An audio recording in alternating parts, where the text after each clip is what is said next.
Assalamualaikum warahmatullahi wabarakatuh. Selamat sore Dulur Seribu, khususnya anak-anak muda, kalangan milenial.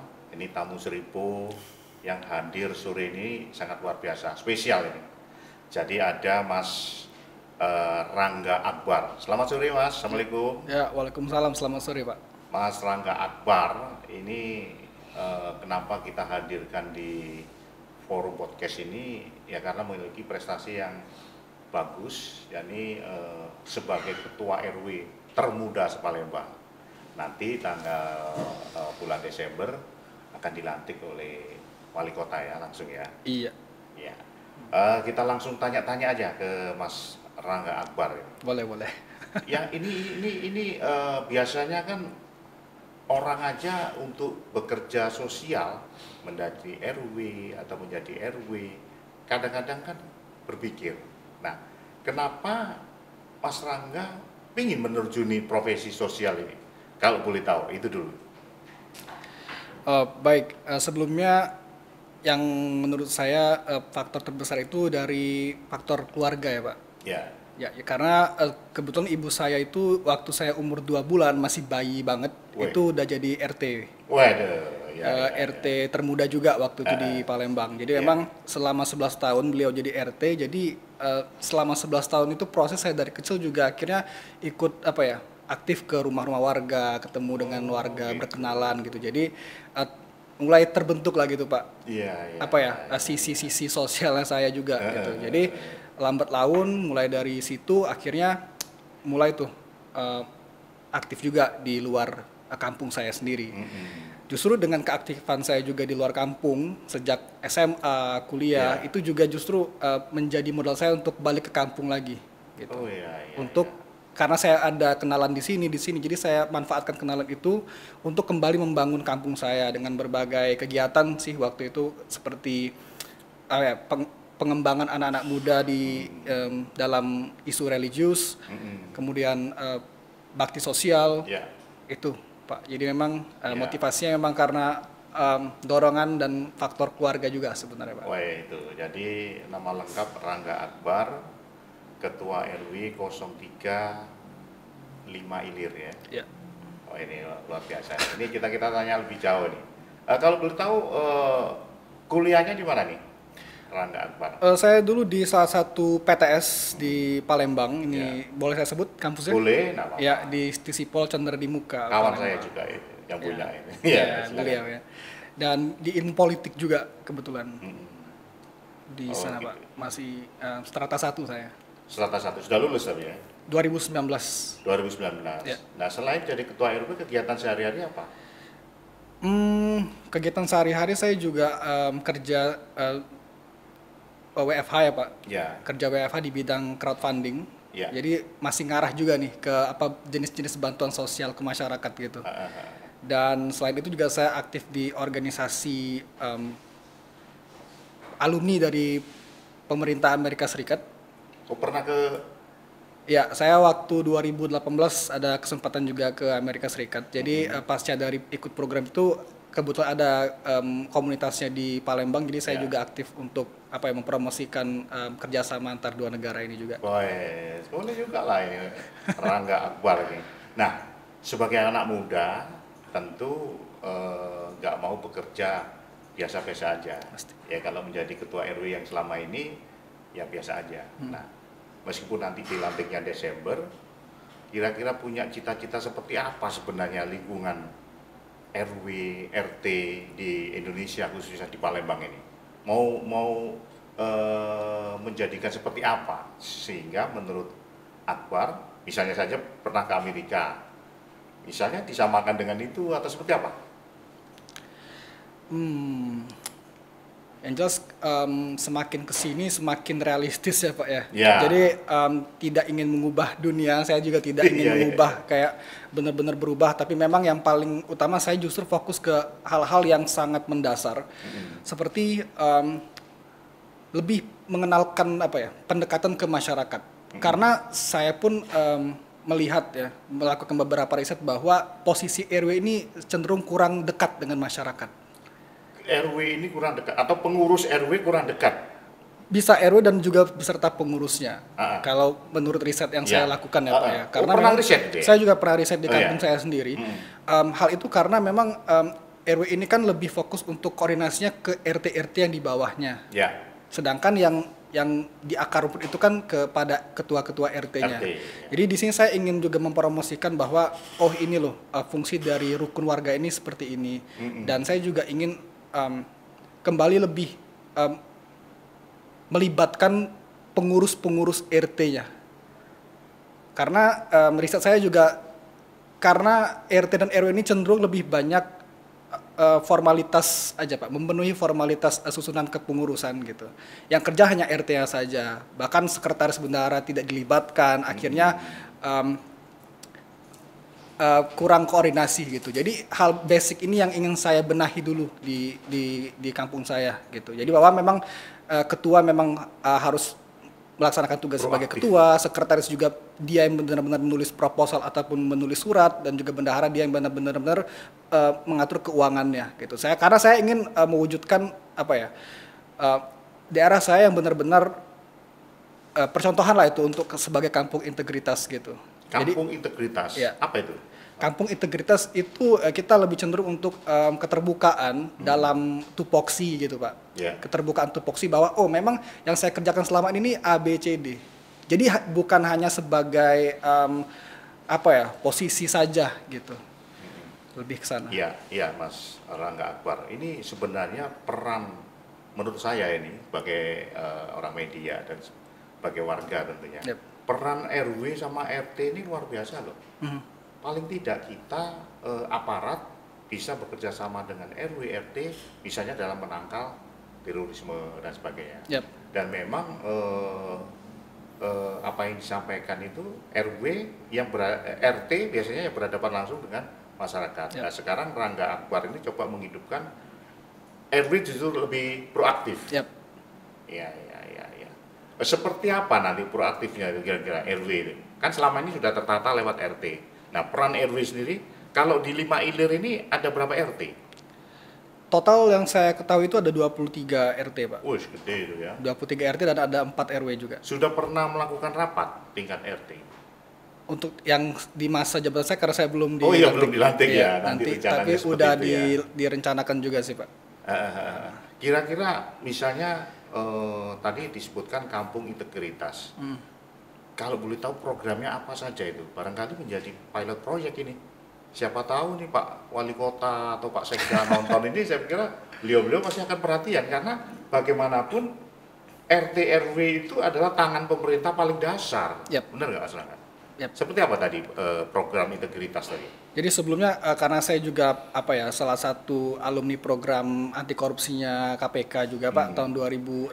Jadi memang saya terinspirasi itu untuk mewujudkan kampung RW yang integritas dengan mengadakan papan permainan dan juga seperti kantin kejujuran juga di kampung saya.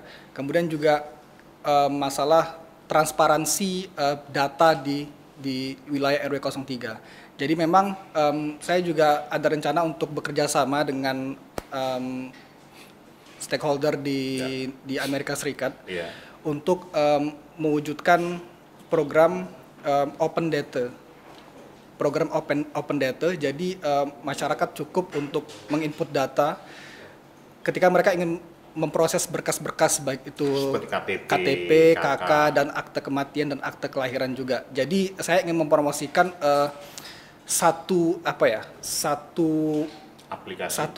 aplikasi gitu agar membantu masyarakat yang masih butuh literasi terkait dengan pemberkasan sehari-hari gitu Pak. Karena kan saya juga ngeliat kayak masyarakat masih belum paham dan juga terkesan kayak dilempar-lempar dari sini RT sini dilempar ke sini gitu. Jadi saya ingin mewujudkan kampung yang seintegritas itu gitu. Bahwa memang tidak ada yang namanya uang pelicin. Tidak ada yang namanya sogok penyogok itu kemudian itu, cepat prosesnya. Kemudian cepat. Yang jelas saya ingin mempromosikan untuk sesuai dengan prosedur aja gitu Pak. Iya, Karena menurut saya ini sepele, tapi ini justru cenderung awal mula dari perilaku korupsi itu dimulai dari itu gitu Pak. justru dari tingkat dasar, Tingkat lingkungan, dasar itu. tingkat RW. Jadi ketika saya percaya bahwa ketika saya sudah berhasil menerapkan itu ya perilaku integritas itu akan muncul dengan sendirinya gitu Pak di kampung Iya, saya khususnya. benar. Kan kita tahu ya, RW ataupun RT biasanya itu mengeluhnya itu di dana. Ya. Nah, rencananya nanti, oke katakanlah aplikasi dan sebagainya. Lalu ada gambaran nggak dana? Apakah mengharapkan honor? Saya nggak tahu. Apakah RW juga mendapat honor atau seperti apa nanti? Kan program ini bagus, integritas ini. Tapi kan harus didukung juga dengan pendanaan. Misalnya sudah ada yang menjadi donatur atau seperti apa kan? Gimana, Akbar? Jadi memang saya pun jujur Pak, Ya. saya baru tahu RW itu ada gaji itu setelah saya terpilih. Oh, ada gaji ternyata ya. Ternyata ada gajinya dan itu setahu saya itu diinfokan terakhir digajinya itu sekitar 3 bulan satu kali. Oh ya, Pemkot ya yang bayar ya. Iya, dan saya pun itu baru tahu ternyata digaji gitu. Iya. Jadi memang sebenarnya kalau sudah ada gaji, saya rasa juga sudah bukan alasan lagi Pak untuk mengeluh terkait dengan ini ya. Ini menurut saya ya. Iya. Tidak ada lagi alasan karena zaman ibu saya dulu tuh itu benar-benar yang nggak ada gajinya gitu. RT itu ya. RT-nya gitu. Sekarang kan udah ada gaji ya terlepas dari berapapun nominal tetap ada gajinya gitu. Iya. Jadi itu poin pertama yang harus kita luruskan gitu menurut saya Pak. Itu yang pertama. Yang kedua saya juga tidak ingin memberatkan Ya. para pengurus RT, juga tidak ingin memberatkan masyarakat di lingkungan saya, tapi karena ini inisiatif yang saya bawa Pak, dan ini adalah cita-cita yang ingin saya wujudkan. Jadi memang ya insya Allah dengan melibatkan jejaring-jejaring saya, ya itu menjadi mudah-mudahan sebagai tanggung jawab saya. Makanya saya tidak mau hanya punya jejaring tetapi tidak saya manfaatkan gitu Pak. Jadi ya untuk apa misalnya saya jauh-jauh ke luar negeri, kalau saya pulang ya cuma foto-foto aja gitu. Jadi ya harapan saya dengan kayak beberapa pengalaman saya di luar juga bisa seenggaknya ada manfaat lah untuk kampung saya juga gitu. Rangga, waktu di Amerika itu boleh nggak dijelasin program apa dan berapa lama, terus membawa oleh-oleh apa? Artinya oleh-oleh program apa yang mau kira-kira yang bisa diterapkan di sini? Oke. Waktu itu saya masih kuliah Pak. Tahun 2018 itu saya semester terakhir kalau nggak salah. Ada kesempatan ke Amerika Serikat, itu program pertukaran pemuda dari Kemenlu-nya Amerika. Jadi saya ke Amerika selama daftar itu ya? Ya, daftar, saya proses seleksi bla bla bla Indonesia itu ya alhamdulillah saya lolos lah gitu. Ada 21 anak muda se-Asia Tenggara. Se-Asia Tenggara. Dari Indonesia berapa? 4 orang. Dan dari Palembang? Kebetulan dari Sumatera hanya saya sendiri. Weh, mantap ya Rangga Akbar. Ya. Jadi ya selama di sana kan saya ada kunjungan juga ke markas PBB, juga ke Gedung Putih. Berapa hari? Selama 5 minggu. Wih, cukup lama itu. Ya, jadi memang ke beberapa tempat itu ya saya juga akhirnya itu tadi Pak, masalah jejaring ya. Dengan saya kenal dengan beberapa stakeholder startup, saya kenal dengan beberapa pejabat pemerintah lokal. Jadi memang justru saya juga tersadarkan dari Amerika Serikat itu tentang gerakan akar rumputnya Pak. Karena hebatnya negara Amerika itu menurut saya bukan karena mereka fokus di tingkat global, tapi mereka kuat secara akar rumput sih. Di mana masyarakat itu bahkan ketika ada misalnya rapat kelurahan ataupun rapat camat, itu masyarakat itu diberikan wadah untuk memberikan komentar dan suaranya. Oh, jadi sangat demokratis. Sangat demokratis gitu. Misalnya jadi emang RT 5 di Ohio gitu kan. Jadi kayak ya saya ini menginspirasi saya juga sih Pak untuk lebih aktif di akar rumput gitu. Bahwa akar rumput itu dalam artian seperti masyarakat di sekitar saya dulu nih. Misalnya masyarakat saya ini kadang kita muluk-muluk nih melakukan kegiatan sosial bantu-bantu masyarakat yang jauh-jauh, padahal kadang beberapa langkah dari rumah tuh ada yang mereka tidak punya bekal untuk dimakan misalnya. Mereka juga tidak punya lagi air bersih lagi gitu. Jadi ternyata kesuksesan dari negara Amerika itu ya menurut saya karena mereka sepeduli itu dengan lingkungan akar rumputnya itu gitu. apa ya, prinsip mereka tuh yang saya ingat tuh no one left behind, nggak ada yang ketinggalan gitu orang-orangnya. Jadi emang harus diperhatikan. Jadi ini harapan saya juga sih yang apa ya, memotivasi saya untuk terjun ke RW juga, Pak. Iya, iya. Karena kan posisi RW ini menurut saya cenderung disepelekan.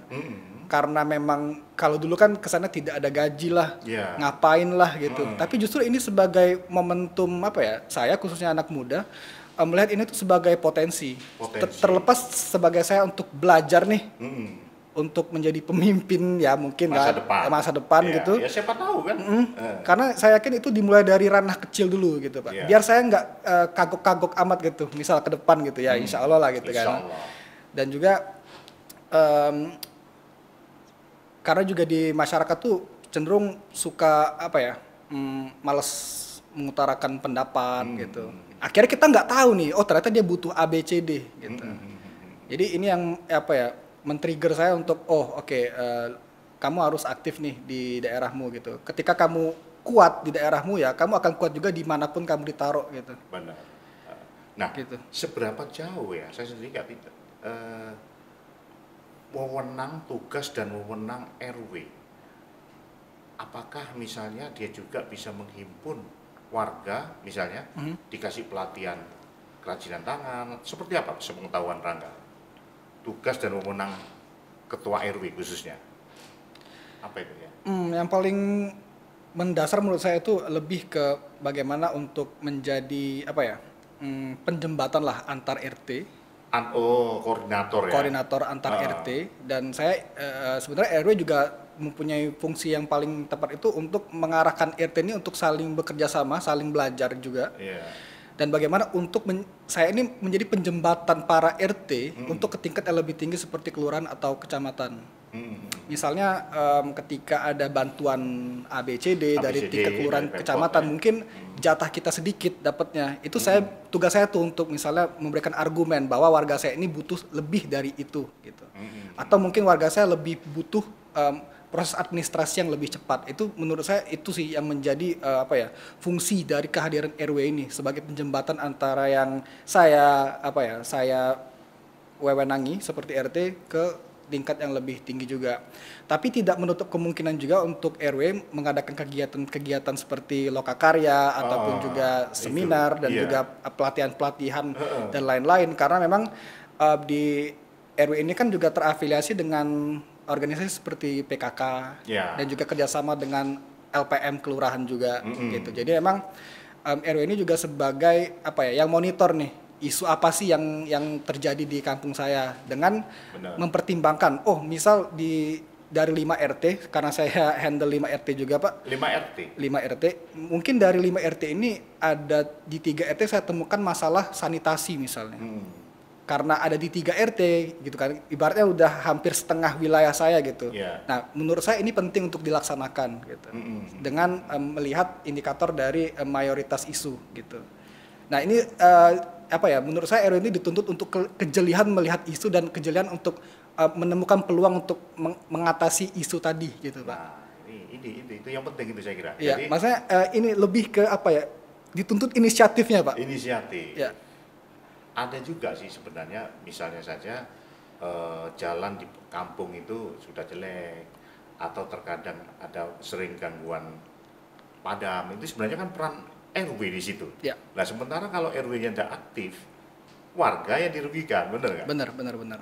Jadi itu harus aktif juga yang seperti itu ya. Ya, harusnya menurut saya juga RW harus lebih proaktif, bahkan RW ya mendampingi para RT tadi.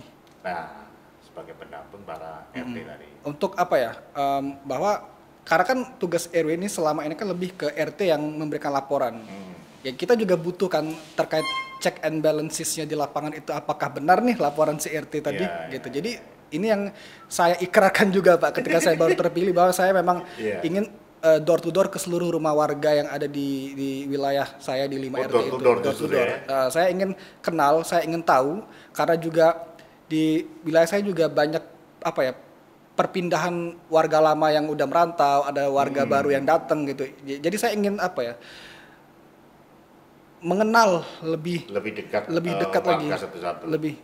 Bisa jadi wali kota kecil itu kan, RW kan, skup RW. Bagaimanapun seperti Rangga tadi bilang, ini kan pelatihan kepemimpinan ke depan, bisa jadikan praktek gitu kan. Praktek. Nah, kembali sosok Rangga Akbar sebagai anak muda tentu ya. Saya ingin tahu juga pemikiran Rangga Akbar tentang anak muda sekarang. Baik itu di Palembang maupun di luar kota Palembang. Seperti apa? Saya kira usia-usia sampai 30 tahun ke bawah saya kira masih bisa disebut anak muda. Ya. Gimana itu, Rangga? Dalam isu apa dulu ini, Pak? Misalnya saja, ya kita harus akui yang pertama adalah soal lapangan pekerjaan, ya kan? Banyak kawan-kawan yang masih belum beruntung. Kemudian yang kedua, ya bisa aja misalnya kenakalan. Kemudian politik, banyak yang dibahas tentang anak muda ini. Ya. Yang paling mendasar ya, menurut saya permasalahan anak muda ini ya nggak lepas dari masalah pekerjaan ya Pak ya. Ya. Masalah pekerjaan kan kita masih minus, di mana rekan-rekan muda juga masih berjuang ya. Masih berjuang. Mencari pekerjaan, dengan ada yang masalah masing-masing. Dengan masalah masing-masing gitu. Tapi memang perlu kita akui juga bahwa kebijakan-kebijakan pro anak muda ini juga saya rasa masih kurang juga gitu. Makanya makanya ini kalau saya terapkan di kampung saya Pak, di kampung saya itu kan ada beberapa seperti berapa anak muda di sana? Belum saya hitung ya. Yang jelas 20 sampai 30 lah. Karena total masyarakat ada 3.000-an, saya sepertinya sekitar 400 atau 500 orang lah. Cukup besar ya. Cukup besar. Dan memang balik-balik masalah ini ya, pekerjaan tadi, memberikan skill mereka nih, skill yang menurut saya masih harus perlu ditambah lagi skillnya, dan juga masalah jejaringnya masih kurang Pak. Jadi anak muda itu perlu juga punya networking menurut saya, karena di zaman sekarang kita lebih banyak, apalagi dunia kerja ya Pak ya, sepengalaman saya kita lebih mudah itu ketika kita punya rekomendasi dari dalam. Bukan berarti kita via orang dalam ya Pak ya. Tapi menurut saya ini penting sih untuk kita lebih membina jejaring hubungan kita berjejaring dengan baik itu perusahaan ataupun misalnya lapangan-lapangan pekerjaan gitu. Ataupun ketika kita punya teman yang udah kerja di satu tempat juga. Ya memang kemampuan untuk membina jejaring ini yang menurut saya, karena dari jejaring inilah kita tuh menemukan nih kesempatan-kesempatan, dan juga kita punya informasi yang bisa kira-kira menambah skill kita. Misalnya seperti ada info workshop AB. Nah, menurut saya juga anak muda harus lebih aktif mengikuti kegiatan-kegiatan program-program seperti seminar dan workshop gitu. Tapi nggak cukup hanya ikut, tapi juga ketika di acara, contoh kecilnya berkenalan lah gitu dengan peserta-peserta lain, karena kita nggak pernah tahu tuh, mungkin dari kenalan itu kita dapat jejaring baru, kita juga dapat informasi terkait pekerjaan yang mungkin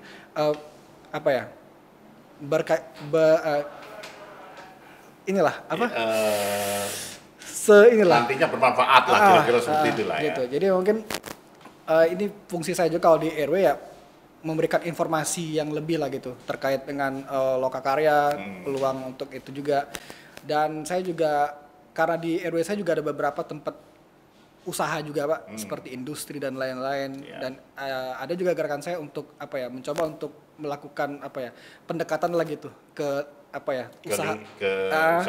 usaha-usaha itu untuk memprioritaskan jatah anak lokal gitu.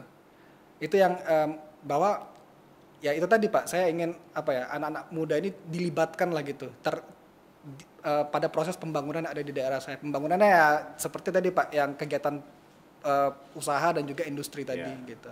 Makanya saya sekarang lagi pemetaan gitu kayak industri ada apa aja nih di RW saya, kemudian juga ada industri apa aja. Kira-kira dari adanya ini tuh ada berapa sih kuota lapangan pekerjaan gitu yang bisa warga saya ini masukin gitu.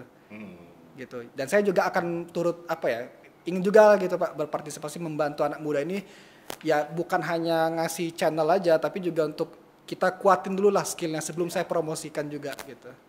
Jadi apa yang dikatakan Rangga Akbar tadi, catatan untuk kawan-kawan muda, dulur-dulur Sripo ya, yang penting anak muda itu yang pertama dulu memang skill ya. Kemudian yang kedua dan yang sangat penting ini adalah punya jaringan, punya networking. Karena pekerjaan itu kadang-kadang seberapa banyak networking dia, orang dalamnya, meskipun bukan arti orang dalam yang berpengaruh, tapi paling tidak mengetahui seluk-beluk pekerjaan itu. Kemudian yang lain, Mas Rangga, ini sangat luar biasa, ini misinya mulia juga. Artinya usaha-usaha yang ada di RW 003 5 Ilir ini akan dihimbau, barangkali nanti ada juga para pengusaha yang menyaksikan. Mas Rangga ingin agar juga melibatkan pemuda lokal, karena bagaimanapun saat ini di era global ini antara lokal, nasional sebenarnya nggak ada lagi, karena apa? Masing-masing anak muda ini juga sudah dibekali oleh keterampilan, Mas Rangga ya. Ya, benar. Nah ini yang terakhir Mas Rangga, prinsip kehidupan Mas Rangga, barangkali anak-anak muda dulur-dulur Seribu ini juga pengen tahu nih, karena meskipun berasal dari karena memang orang tuanya atau ibundanya kemarin itu ketua RT, tapi nggak semua ibu ketua RT kemudian anaknya menjadi ketua RW. Ya. Nah, apa sebenarnya yang ada di benak Mas Rangga? Apakah ini memang seharusnya anak muda juga tidak malu berkiprah di kampung, atau seperti apa, Mas Rangga?